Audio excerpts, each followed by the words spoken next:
40 سال باقی نہیں ہے؟ فرشتے نے آپ سے کہا، آپ نے 40 سال اپنے بیٹے حضرت داؤد علیہ السلام کو عطا نہیں کیے تھے؟ حضرت آدم علیہ السلام نے انکار کیا، بس ان کی اولاد بھی انکار کرتی ہے، اور حضرت آدم علیہ السلام بھول گئے، بس ان کی اولاد بھی بھول جاتی ہے۔ حافظ ابو بکر بزار، ترمذی اور نسائی نے الیوم واللیلہ میں اس حدیث کو روایت کیا ہے۔ امام ترمذی حضرت ابو ہریرہ رضی اللہ تعالیٰ عنہ سے روایت کرتے ہیں کہ نبی کریم صلی اللہ تعالیٰ علیہ وسلم نے فرمایا، جب اللہ تعالیٰ نے حضرت آدم علیہ السلام کو پیدا کیا تو ان کی پیٹھ پر اپنا دست قدرت پھیرا، ان کی پیٹھ سے قیامت تک پیدا ہونے والا ہر روح ظاہر ہو گئی، اور ہر شخص کے دونوں آنکھوں کے درمیان ایک نور چمک رہا تھا۔ پھر ان تمام کو حضرت آدم علیہ السلام پر ظاہر کیا۔ حضرت آدم علیہ السلام نے عرض کیا، اے میرے رب، یہ کون لوگ ہیں؟ اللہ تعالیٰ نے فرمایا، یہ تیری اولاد ہے۔ ان لوگوں میں ایک شخص ایسا بھی تھا جس کی پیشانی کے نور سے حضرت آدم علیہ السلام کو حیران کر دیا، تو انہوں نے اللہ تعالیٰ سے پوچھا، اے رب کریم، یہ شخص کون ہے؟ اللہ تعالیٰ نے فرمایا، یہ شخص آخری امتوں میں ہوگا، اس کا نام داؤد علیہ السلام ہوگا۔ حضرت آدم علیہ السلام نے عرض کیا، الہی تو نے اسے کتنی عمر دی ہے؟ اللہ تعالیٰ نے فرمایا، 60 سال۔ حضرت آدم علیہ السلام نے عرض کیا، اے اللہ، میری عمر سے 40 سال اور دے دیجیے۔ جب حضرت آدم علیہ السلام کی عمر پوری ہو گئی تو ان کو موت آیا۔ حضرت آدم علیہ السلام نے فرمایا، کیا میری عمر ابھی 40 سال باقی نہیں؟ فرشتے نے عرض کیا، کیا آپ نے 40 سال اپنے بیٹے حضرت داؤد علیہ السلام کو عطا نہیں کر دیے تھے؟ حضور نبی کریم صلی اللہ تعالیٰ علیہ وسلم نے فرمایا، حضرت آدم علیہ السلام نے انکار کر دیا، سو ان کی اولاد بھی انکار کر دیتی ہے۔ وہ بھول گئے تھے، اب ان کی اولاد بھی بھول جاتی ہے، اور حضرت آدم علیہ السلام کی بخشش ہوئی، اسی لیے ان کی اولاد سے بھی گناہ سرزد ہوتے ہیں۔ امام ترمذی یہ حدیث نقل کرنے کے بعد کہتے ہیں کہ یہ حسن صحیح ہے۔ یہ حدیث ایک دوسری سند سے بھی حضرت ابو ہریرہ کے واسطے سے حضور نبی کریم صلی اللہ تعالیٰ علیہ وسلم سے روایت کی گئی ہے۔ اسے حاکم نے اپنی مستدرک میں ابی نعیم فضل بن یقین کے حوالے سے بھی روایت کیا ہے، اور کہا ہے کہ یہ حدیث مسلم کی شرائط کے مطابق صحیح ہے۔ شیخین نے اس حدیث کو نقل نہیں کیا۔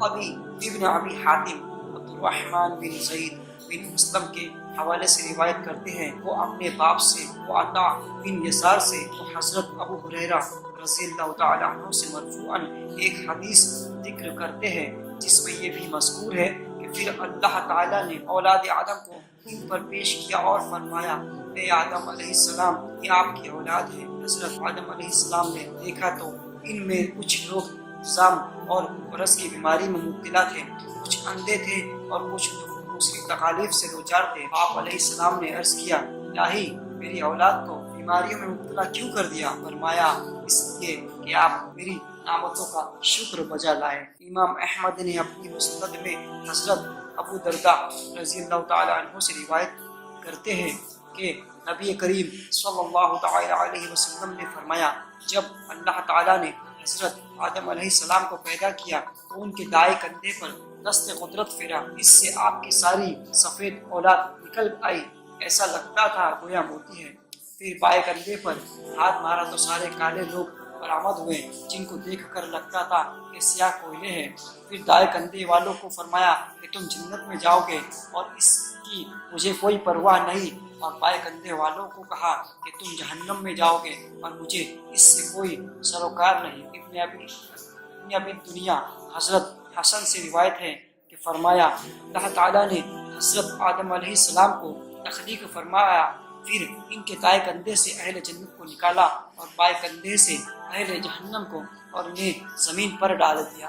ان میں سے کچھ لوگ اندھے تھے، کچھ گونگے تھے اور کچھ دوسری بیماریوں میں مبتلا تھے۔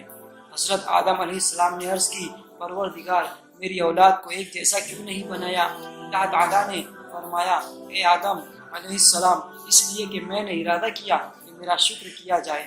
اسی طرح یہ حدیث عبدالرزاق نے معمر سے، انہوں نے قتادہ سے اور انہوں نے حسن سے روایت کی ہے۔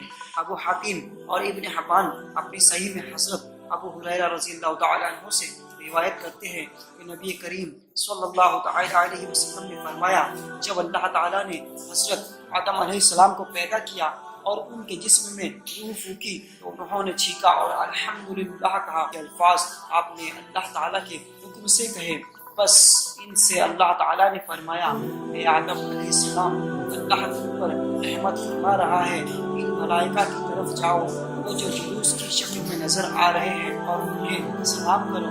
حضرت آدم علیہ السلام آ گئے اور آپ نے ان سے سلام عرض کیا. فرشتوں نے وعلیکم السلام ورحمۃ اللہ کے الفاظ سے جواب دیا کہ آپ علیہ السلام بارگاہ خداوندی میں آئے. ارشاد ہوا کہ تیری اولاد کے لیے سلام کا یہی طریقہ ہوگا. اللہ تعالیٰ نے فرمایا کہ اس کی فطرت کے دونوں ہاتھ بند تھے کہ ان دونوں میں سے ایک کا انتخاب کر جس کو تو چاہے. آپ نے عرض کی میں اپنے رب کے دائیں ہاتھ کا انتخاب کرتا ہوں اور میرے رب کے دونوں ہاتھ مبارک دائیں ہیں. اللہ تعالیٰ نے فطرت کے دونوں کو کشادہ کیا. ان دونوں میں حضرت آدم علیہ السلام کی تمام اولاد تھی. حضرت آدم علیہ السلام نے پوچھا مولا کریم یہ کون ہے؟ اللہ تعالیٰ نے جواب دیا یہ تیری اولاد ہے. ہر انسان کی پیشانی پر اس کی لکھی ہوئی تھی. ان میں سے ایک آدمی ایسا بھی تھا جن کی پیشانی دوسروں سے کہیں زیادہ روشن و تابہ تھی لیکن ان کی عمر صرف 40 سال لکھی تھی. حضرت آدم علیہ السلام نے پوچھا اے اللہ یہ کون ہے؟ حضرت اللہ تعالیٰ نے فرمایا یہ تیرا بیٹا داؤد علیہ السلام ہے اور اللہ تعالیٰ نے اس کی عمر 40 سال لکھی ہے. حضرت آدم علیہ السلام نے عرض کیا مولا کریم اس کی عمر میں اضافہ فرما. اللہ رب العزت نے فرمایا اس کی عمر اتنی ہی لکھی گئی ہے. حضرت آدم علیہ السلام نے گزارش کی الہی میں نے اپنی عمر کے 60 سال اسے دے دیے ہیں. اللہ تعالیٰ نے فرمایا کہ آپ کا اور اس کا معاملہ ہے. پھر انہیں ہوا جنت میں رہائش پذیر ہو جائیے. حضرت آدم علیہ السلام شیعت کے مطابق ایک عرصے تک جنت میں رہے پھر وہاں سے اتر کر زمین پر آ گئے. حضرت آدم علیہ السلام اپنی عمر کا شمار کرتے رہے. اللہ کے ملک موت آئے تو حضرت آدم علیہ السلام نے فرمایا آپ نے جلدی کی ہے, میری عمر تو 1000 سال لکھی ہوئی ہے. فرشتے نے کہا ہاں یہ تو صحیح ہے لیکن آپ نے 60 سال اپنے بیٹے حضرت داؤد علیہ السلام کو دے دیے. حضرت آدم علیہ السلام نے انکار کر دیا سو ان کی اولاد بھی انکار کر دیتی ہے. بھول گئے ان کی اولاد نہیں بھولتی ہے. اس تحریر لکھنے اور گواہی کا حکم دیا گیا.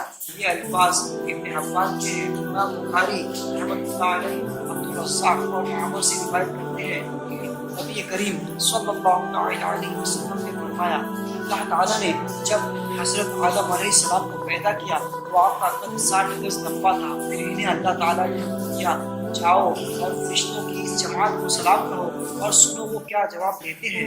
آپ کا اور آپ کی اولاد کا سلام ہوگا. آپ گئے اور السلام علیکم کہا. فرشتوں نے وعلیکم السلام ورحمۃ اللہ کے الفاظ سے سلام کا جواب دیا. آپ نے بھی اور آپ نے بھی رحمتہ کے الفاظ کا اضافہ کر دیا. بس جو بھی جنت میں جائے گا حضرت آدم علیہ السلام کی شکل و صورت پر ہوگا. وقت سے اب تک حقیقت و قامت کم ہوتی آئی ہے. اس حدیث کو امام بخاری رحمۃ اللہ علیہ کتاب المستذکرات میں یحییٰ بن جعفر سے اور امام مسلم نے محمد بن رحمت سے روایت کیا ہے. یحییٰ اور محمد نے سے اپنے ذات سے روایت کیا ہے.